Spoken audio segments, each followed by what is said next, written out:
નમસ્કાર દર્શક મિત્રો, મિરર ઓફ ધી વર્લ્ડ ન્યૂઝમાં આપ સૌનું હાર્દિક સ્વાગત છે।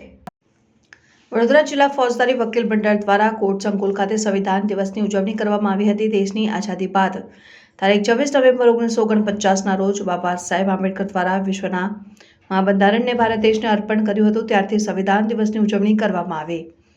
ત્યારે સંવિધાન દિવસ નિમિત્તે વડોદરા જિલ્લા ફોજદારી વકીલ મંડળના પ્રમુખ એડવોકેટ સંજય વાઘમોરે તથા Ravindrasinh Gotra, Rishikesh P Joshi, P M Yadav, Vikramsinh Padiyar, Rajendra bhai H Parmar, Dushyant K Shah, Ranjan Jha, Rizwan G Sayed, JP Yadav, Mukesh Kahar, कप्तान सैयद शंकरभाई, टाइपिस्ट वगैरह मोटी संख्याમાં હાજર હતા અને રાષ્ટ્રીય બંધારણની ઉજવણી ખૂબ ધામધૂમથી કરવામાં આવી। પ્રમુખ સંજય વાઘમોડેએ જણાવ્યું કે અમે વર્ષ 2017થી આ રાષ્ટ્રીય બંધારણને ઉજવતા આવીએ છીએ અને હવે પછી પણ વર્ષો વર્ષ સુધી આ પરંપરા જાળવી રાખવાનો સંકલ્પ કરેલો છે। વધુમાં રાષ્ટ્રીય બંધારણના દિવસે સૌ કોઈનું મોઢું મીઠું કરાવવામાં આવ્યું અને લોકશાહી પર્વની મોટી ઉજવણી બંધારણીય દિવસને ઉજવવામાં આવ્યો। આજ રોજ રાષ્ટ્રીય બંધારણ દિવસ નિમિત્તે Vadodara district criminal bar association તરફથી આજે અમે બંધારણ દિવસનું અને બંધારણનું પૂજન કર્યું અને તમામ વકીલ મિત્રો હાજર રહ્યા। અને આ જે બંધારણ છે બાબા સાહેબ આંબેડકરે જે આપેલું છે એ પવિત્ર બંધારણ છે, જે બંધારણે આપણને લોકશાહી બતાવી છે અને લોકશાહીમાં લોકોના અધિકારો બાબા સાહેબ આંબેડકરે જે ની રક્ષા કરેલી છે, આજે આપણે તમામ એ અધિકારો આપણે ભોગવી રહ્યા છે અને આ દેશ સારી રીતે ચાલી રહ્યો છે।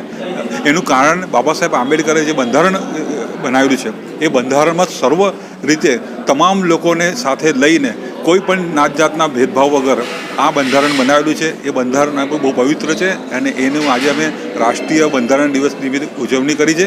એ આ તમામ વકીલ મિત્રોનો અમે આભાર માનીએ છીએ કે જેઓ આજે હાજર રહ્યા। જય સંજય વાઘમોડે। આજરોજ 26મી જાન્યુઆરી 26મી નવેમ્બર એ ભારત દેશના બંધારણનો દિવસ તરીકે રાષ્ટ્રમાં ઉજવાય છે, જે અમે અહીંયા વડોદરા કોર્ટમાં પણ 2017થી ઉજવતા આવેલા છે। આ બંધારણ દેશ જ્યારે આઝાદ થયો ત્યારે દેશને ચલાવવો કઈ રીતે, કયા બંધારણ રીતે ચલાવવો, બંધારણ બનાવશે કોણ, એના પર બહુ મોટી ચર્ચાઓ થઈ।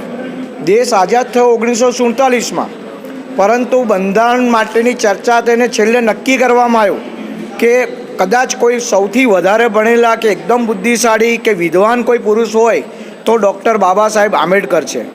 એમને સોંપવામાં આવ્યું અને આખી કમિટીએ નક્કી કરી એમને બંધારણ બનાવવાનું નક્કી કર્યું કે ભાઈ તમે બંધારણ બનાવજો। એટલે ડૉક્ટર બાબા સાહેબ આંબેડકરે એ બંધારણ બનાવતા તેમને 1948 સુધી સમય લાગ્યો। એટલે કહેવાનો મતલબ 1.5થી 2 વર્ષમાં પણ આટલું મોટું બંધારણ એમણે રાત દિવસ તનતોડ મહેનત કરી, રાત દિવસ એક કરીને 1948 26મી નવેમ્બરના રોજ ભારત સરકારને બંધારણ સુપ્રત કર્યું અને એ સુપ્રત કર્યા પછી બનો દરેક રીતે અભ્યાસ કરવામાં આવ્યો। એમાં લગભગ આ બંધારણમાં કોઈના અધિકારો છીનવાતા હોય કે કોઈના અધિકારો નથી મળતા તેવું રહ્યું નથી અને પછી સર્વમાન્ય સ્વીકાર કર્યો ભારત સરકારે અને એનો 1950માં એનો અમલ કરવામાં આવ્યો।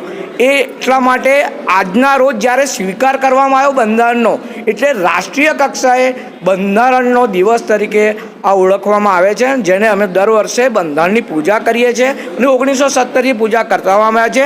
આજરોજ અમે વડોદરા જિલ્લા ફોજદારી વકીલ મંડળના નેજા હેઠળ અહીંયા ગેટ નંબર 5 ઉપર દિવાળીપુરા કોર્ટ ખાતે બંધારણ દિવસનો ઉજવ્યો છે અને એનું અમે બંધારણનું પૂજા કરી છે।